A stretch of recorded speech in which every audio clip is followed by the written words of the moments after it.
বহুত বেছি বানপানী কিন্তু যিটো নেৰা নেপেৰা বৰষুণ তাৰ বাবে একদম বানপানীৰ সৃষ্টি হৈছে নদীৰ পানী নহয় বাৰু এয়া বৰষুণৰ পানী এনেকৈ মানে ভৰ্তি হৈ গৈছে নহ'লে আমি জংঘলৰ মাজে মাজে মানে ছাগলীক খাদ্য সন্ধানত ঘূৰি ফুৰিছোঁ যিহেতু আমাৰ ঘৰত বহুতকেইটা ছাগলী আছে আৰু পোৱালিও তামান দিছে তিনিটা মাইকী পোৱালি দিলে ছটা পোৱালি হ'ল আৰু বাকীবোৰ আছে এনেকৈ মানে বাৰীয়ে চাৰীয়ে বাগানৰ চাগানে দি দিছোঁ আৰু দেখুৱাই আছে গতিকে চাব ভিডিঅ'টো স্কিপ নকৰিব কেনেকুৱা পানী দেখুৱাই আছে আপোনালোকে মানে কেনেকুৱা মানে অসুবিধা হৈছে বানপানী যিহেতু আমাৰ ঘৰত ছাগল আছে তো এয়া বানপানীৰ মাজতে ছাগলীক দিলোঁ আৰু সেইফালে হৈছে আমাৰ ঘৰ বানপানী পাব আৰু এইবাৰ এইফালে হৈছে বাগান আৰু সেইফালে চাওক একদম বানপানীত ডুবি আছে মানুহৰ ঘৰ এইফালে বানপানী আমাৰ বাগানৰ ভিতৰত চাওক অৱস্থা বেয়া মানে এইবাৰ আৰু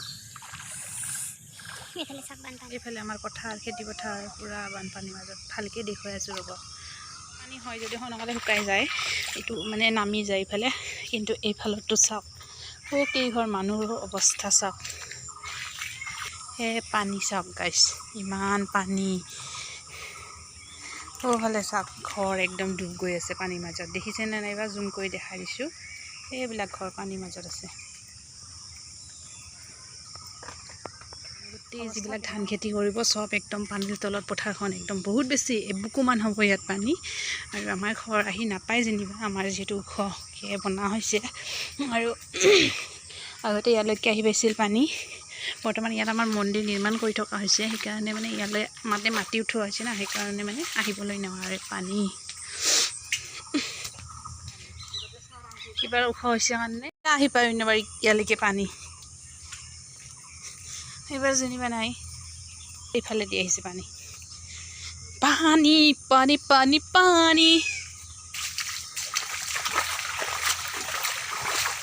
এক গলমান হৈছে বোধহয় আজি না আজি এক গলমান হ'ব কালি এক বুক আছিল কাম পানী বাপৰে তাহোন কেনেকৈ আছে ঘৰ চৰ চব ডুবি গৈছে চব পানী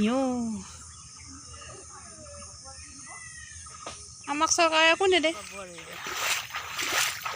পোৱালি দিছে অলপতো দেৰিকৈ দিব পাৰিলে হয় না কিমান কষ্ট হৈছে সোনকালে চাফা কৰ দে কিমান লেতেৰা হৈ আছে পোৱালি দুটা চাফা কৰ চেলেকি চাফা কৰে মাকে চাওক মই অকণমান চাফা কৰি দিওঁ দে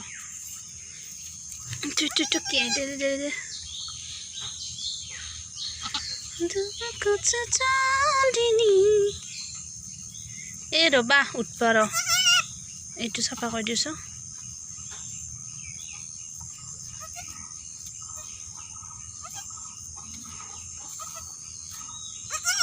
মানুহৰ আকৌ নাৰ্ছ বাইদেৱে চাফা কৰে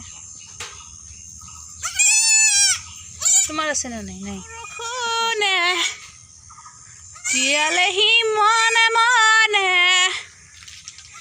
গোহালি ঘৰৰ অৱস্থা আমাৰ বেয়া আৰু এইফালে দুটা পোৱালি এইজনী মাক আৰু এইফালে দুটা আৰু এই যে ধুনীয়াকৈ আৰাম লৈ আছে মানে আমাৰ মস্তিকি আছে কি খাবা একোৱে নাইচোন আৰু আছে ৰ'বা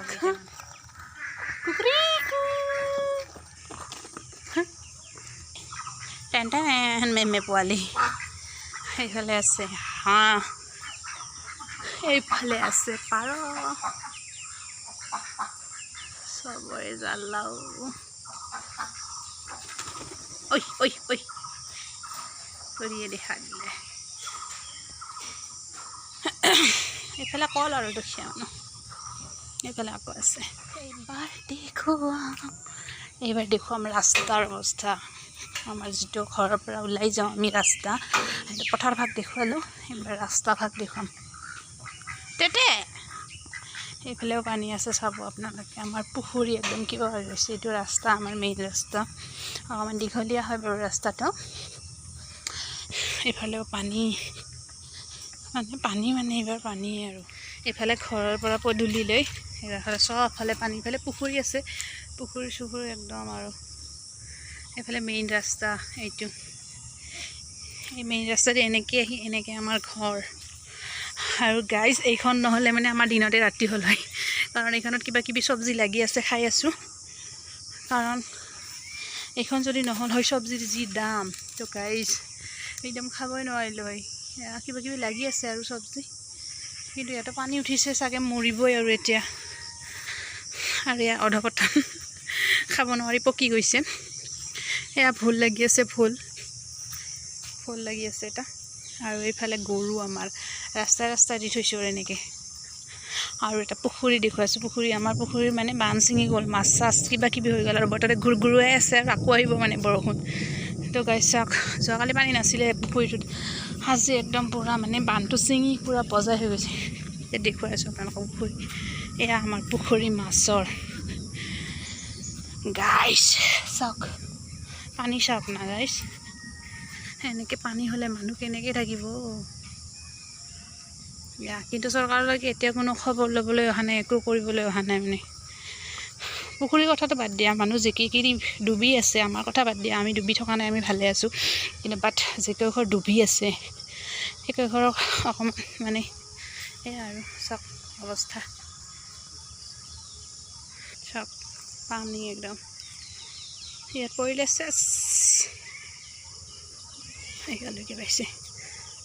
খাবলৈকে আমি বাৰু কিবাকৈ চলিম, কিন্তু এই গৰু ছাগলীবোৰৰ কাৰণে কিবা অকণমান চৰকাৰে দিলে বহুত বেছি ভাল লাগিলেহেঁতেন। যিহেতু বহুত বেছি কষ্ট হৈছে গৰু ছাগলীৰ কাৰণে, তো সেইকাৰণে তাত চাপৰ কিবাখিনি দিব পাৰিলে হয় চৰকাৰে। ইমান চৰকাৰৰ বহুত বিৰাট পইচা আছে, আমাৰ ইমানখিনি কিনি খুৱাবলৈকে নাই ন।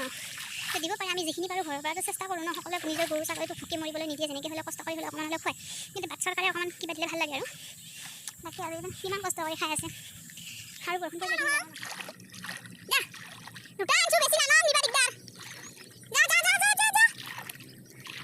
যা লাহেকে যা।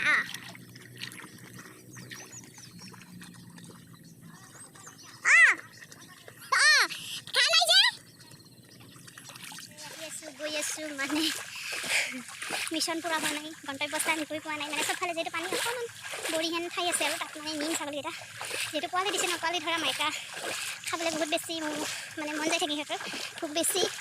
সেইকাৰণে আৰু যিহেতু পোৱালি গাখীৰ খাই থাকে। আৰু ইয়াতে আমাৰ ধান খেতি কৰা হ'ব। এইবোৰ আমি একদম কঠীয়া ধান, সেয়া আমাৰ ধান মাটি চৰকাৰ কিন্তু ধুনীয়া পানী হৈছে। এতিয়া ৰুবহে কথা, ৰুব লাগিব। এইফালে এতিয়া আমতিটো গ'লেহে আৰু যিহেতু 26 তাৰিখে আমতি শেষ হ'ব, তো 27 তাৰিখৰ পৰা আৰু আৰম্ভ হ'ব চাগে আমাৰ ৰোৱনি। বহুত বেছি ভাগৰ লাগি গ'ল গাইছ পানীত খোজকাঢ়িলে। আৰু যিহেতু ইয়াত মাটি চৰ কৰি থৈছে, এই চব মাটিত খোজকাঢ়িলে বহুত বেছি ভাগৰ লাগে। এইখিনি মিলি একদম এই ৰাস্তালৈকে টাৱাৰডাল যে আছে তাৰলৈকে। আৰু ইয়াত হৈছে বিশেষ বস্তুখিনি, কঠীয়াখিনি। কঠীয়াখিনি ইয়াত পাৰি থোৱা হৈছে আমাৰ। যিহেতু আমাৰ ইয়াত মানে ঘাট পেলাবৰ কাৰণে এনেকৈ থৈছিলে, তো সেইকাৰণে মানে পেলা নহ'ল কিবা বিশেষ অসুবিধাৰ কাৰণে। তো ইয়াতে অকণমান গাজি আছে, সেইকাৰণে ইহঁতক দি দিলোঁ ইয়াতে। আৰু এয়া হৈছে আমাৰ কঠীয়া, এই চব ৰুব লাগিব আমি। এয়া আমাৰ কঠীয়া গাইছ, তিনবিধ আছে ধান, সেইকাৰণে মানে 3টা হেৰি দেখা গৈছে। আৰু ইয়াত ৰুব লাগিব, চবফালে যাওঁ। আৰু আজিৰ পৰা লাগিব কামাখ্যাত আমতি। তো আজিৰ পৰা যিহেতু অম্বুবাচী আৰম্ভ হ'ব, কামাখ্যা মন্দিৰৰ দুৱাৰ বন্ধ হ'ব আজিৰ পৰা। আৰু 26 জুনত খুলিব, আজি হৈছে 22 জুন। তো একেদিন আমাৰ নিয়মত মানে মাটি খান্দিব নাপায়, মানে মাটি খান্দিব নাপায়, গছ গছনি যিকোনো বস্তু মানে পবিত্ৰ কাম কৰিব নাপায়, ৰুব নাপায়, ধান খেতিও ৰুব নাপায়। মাটিবোৰ মানে আজি মানে হাল বাব নাপায়। হাল বাব মানে আজিকালি ট্ৰেক্টৰতে হাল মৰা হয়। তো সেইটো বন্ধ আজিৰ পৰা একদম 26 তাৰিখলৈকে। 26 তাৰিখেহে কামাখ্যা দুৱাৰ খুলিব, তেতিয়াৰ পৰা আৰু পাৰিব আৰু দুৱাৰ খোলাৰ পিছৰ পৰা তেনেকৈ নিয়ম আছে আৰু। তো তালৈকে অপেক্ষা, সেইকেইদিনৰ পিছত আকৌ কঠীয়া পথাৰৰ কাম আৰম্ভ হ'ব। এয়া আছিল আজিৰ ব্লগটো। যদি ভাল লাগিছে ভিডিঅ'টো please like, comment, channel subscribe কৰিব গাইছ। ঘৰলৈ যাওঁ, বহুত বেছি ভাগৰ লাগিছে, বহুত কাম বাকী আছে এতিয়ালৈকে। গা ধোৱা নাই, গা ধুব লাগিব আৰু বহুত কিবা কিবি আছে আৰু গৈ আছে ঘৰলৈকে। দেখুৱালোঁ বানপানীখিনি আমাৰ গাঁৱৰ বাৰপেটা গাঁৱৰ।